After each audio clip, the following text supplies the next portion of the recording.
when you start in the radio, people keep telling you, you gotta be authentic. Do whatever you do to become authentic. And you start off in the radio and people say two things. First one is, picture everybody naked.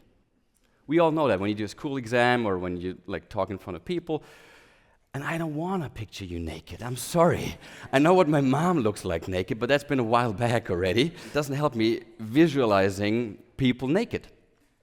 Now, the second tip you get when you start off in the radio is visualize you talking to your friends. And when you start in the radio, you do night shift. It's going to be 2 a.m., 3 a.m. You don't have so many listeners, so you can actually improve your skills, and you don't have that much pressure. And for me, it's hard to imagine people who are not there. I don't know if you're good at that, but I failed miserably in that as well. So I tried to rephrase the word authentic for me, and that's why I'm here today to talk about. I rephrased it to honesty, because authentic is I don't know, it doesn't really stick with me, because authentic, everything wants to be authentic. If you sell something online, you want to be authentic, like influence as a product or authentic cuisine. Even the kitchen has to be authentic. I don't know, it doesn't really stick with me. So I rephrased it with honesty, because honesty did really help me a lot. And I give you two examples where in my personal life, one is with my dad, and the other one is in my professional life, where honesty really did help me. There was an incident a few weeks back in my hometown in Graz. It happened to be a school shooting, and it was a dark day for all of us, especially for a few friends home in Graz. And I had my radio show on that day.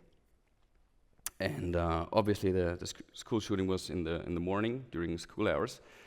And I had my show at 3 p.m. And I came to the station, and we gathered together, had a little meeting right there, and everyone, tried to find an idea what to do. Like, should we do a concert straight away, gather a few musicians? Phil, a few people, call them and make a concert.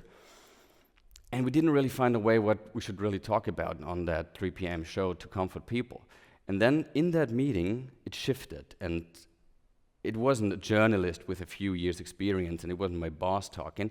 All of a sudden, it was a dad talking. He's afraid to talk to his kid when she or he comes home from school. He doesn't know what to say.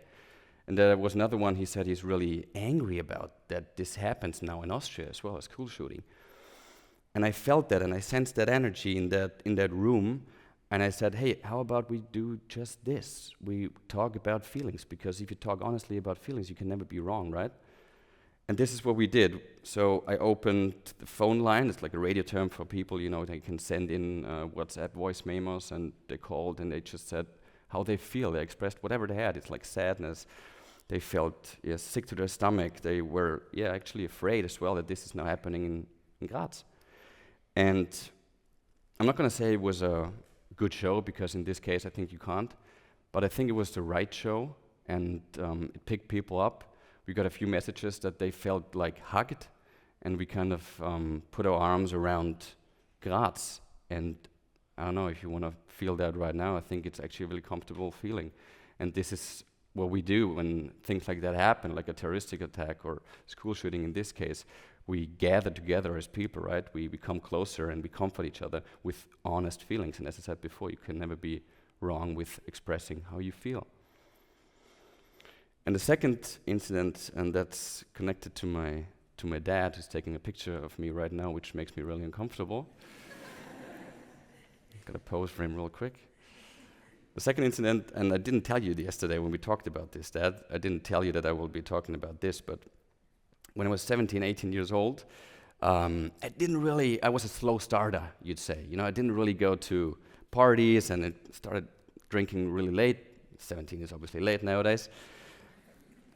And I got invited to a party with a few boys, and I said, okay, I'll buy a six-pack. That's cool. That's what people do. And I bought a six-pack of beers. And I hid it in the hallway. I think you'll remember that. And I hid it in the hallway because I didn't want to tell my parents that I bought a beer, even though it's legal at 17. And I sneaked outside. I said bye to my parents. I walked outside. And then I walked outside the flat, and there's a little cupboard outside, and that's where I hid it, and I, kind of grabbed the beer, And in that moment, my dad came behind me and he said, what are you doing? And I froze, even though it's legal, but I didn't want him to see me drinking. I don't know, didn't feel right. And I lied to him. I said, it's nothing. I had a friggin' bad conscience about that. 5 minutes into that party, my dad texted me, and I remember that, even though I have a very bad memory, but that I remember. He said, he said pucikam, which is Hungarian because his mom is Hungarian, and pucikam is like Hungarian for sweetheart. He said, sweetheart, whatever you do, I'll always have you back. Just please be honest with me. Killed me. I walked home.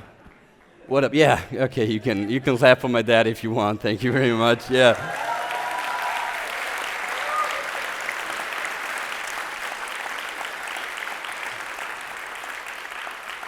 It killed me, really, it really did. I walked home like an hour later. He wasn't home, but he bought, I think, 24 packs of beer. He put it in my room, and there was a little note, I'll always love you, just be honest with me. And I think there was actually a bottle of vodka, and that's illegal because I was 17 but he gave me a free bottle of vodka as well. Okay, anyway. So that taught me that honesty will bring you forward, not only in your professional life trying to do a radio show that fits the moment, but also in your personal life to get a deeper connection with people you love, with family and friends.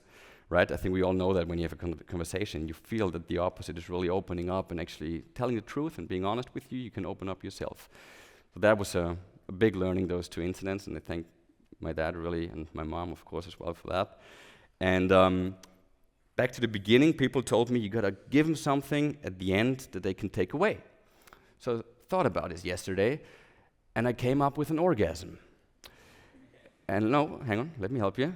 I thought, honesty and orgasms are really closely connected. And I'll tell you why. Because, correct me if I'm wrong, but if you're pretending, it's not that satisfying, isn't it? So rather, be honest. Thank you very much.